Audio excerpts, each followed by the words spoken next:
우크라이나를 방문했던 국민의힘 이준석 대표가 오늘 귀국합니다. 네, 이 대표는 당 5선 중진인 정진석 의원과 며칠째 거친 설전을 이어가고 있는데 귀국길에 오르기 전 또 한 번 공개 저격에 나섰습니다. 국회 취재기자 연결해서 자세히 알아보겠습니다. 임혜준 기자. 네, 우크라이나 방문을 마친 이 대표, 이 귀국길에 오르기 직전 다시 SNS에 같은 당 정진석 의원을 겨냥한 글을 썼습니다. 이 대표는 자신들이 대표를 때리면 훈수고 대표가 반박하면 내부 총질이냐며 강한 불만을 표했는데요. 앞서 정 의원이 이 대표를 향해 정치 선배의 우려를 왜곡하고 조롱하고 있다며 거친 표현으로 비난한 데 대해 받아친 겁니다.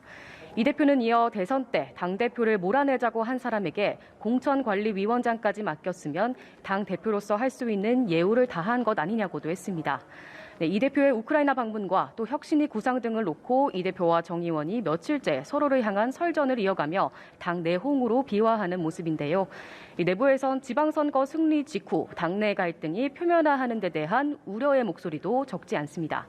권성동 원내대표는 당의 혁신 논의가 당내 최고 지도자 간의 감정 싸움으로 흐르는 것을 안타깝게 생각한다. 두 분 모두 지양해야 되지 않겠느냐며 진화에 나섰습니다. 정 의원은 이와 관련해 오늘은 별다른 반응을 내놓지 않고 SNS에 민생 대책을 강조하는 글을 올렸습니다.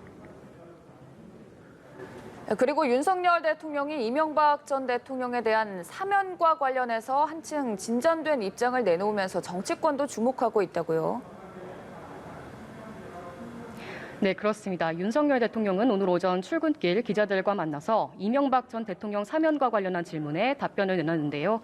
기자가 대선 후보 시절 MB 사면이 필요하다고 한 것은 아직 유효한지 묻는 질문에 윤 대통령은 20몇 년 수감 생활하게 하는 것은 과거 전례에 비춰서 맞지 않지 않느냐고 말했습니다. 전날 같은 질문에 지금 언급할 문제는 아니라고 답변한 것과 비교하면 조금 더 진전된 답변으로 볼 수 있는데요. 정치권도 윤 대통령의 발언에 주목하는 분위기입니다. 국민의힘 권성동 원내대표는 오전 라디오 인터뷰에서 국민 통합 차원에서 사면은 개인적으로 불가피한 것이라고 생각한다며 사면론에 힘을 실으면서도 최종 결정은 대통령의 몫이라고 말했습니다.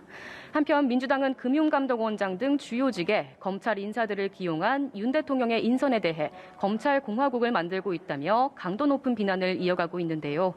민주당 박홍근 원내대표는 오전 정책조정회의에서 검찰 출신 측근만이 능력이 있다는 윤 대통령의 인식은 오만과 아집에 불과하다며 마이웨이식 인사로는 국정 운영을 감당할 수 없다고 목소리를 높였습니다. 지금까지 국회에서 전해드렸습니다.